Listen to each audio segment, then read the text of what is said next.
বড় খবর, গাড়ি মালিকদের জন্য বাতিল হচ্ছে না 15 বছরের পুরনো বাণিজ্যিক গাড়ি। বছরে দুবার করে ফিটনেস সার্টিফিকেট করাতে হবে।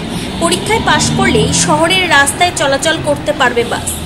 বাস মালিক সংগঠনের দীর্ঘদিনের দাবিতে নীতিগতভাবে রাজ্য পরিবহন দপ্তর সম্মতি জানিয়েছিল আগেই। অবশেষে যুক্তি মেনে নিল হাইকোর্ট। কলকাতা হাইকোর্টের সিঙ্গেল বেঞ্চে রায় চট্টোপাধ্যায় রাজ্য সরকারের আর্জিতে সাড়া দিয়ে আপাতত 15 বছর বয়স পেরিয়ে গেলেও গাড়িটি যদি রাস্তায় চলার ক্ষেত্রে ফিট থাকে তাহলে চালানোর অনুমতি দিলেন। কাল রাজ্যের সঙ্গে এই ব্যাপারে 6টি বাস মালিক সংগঠনের সমঝোতা চূড়ান্ত হয়। প্রতিটি সংগঠন বছরে দুবার করে ফিটনেস সার্টিফিকেট বা স্বাস্থ্য পরীক্ষা ইস্যুতে সম্মত হয়েছে। 12,500 সার্টিফিকেট অফ ফিটনেস এবং 100 টাকা দূষণ পরীক্ষা।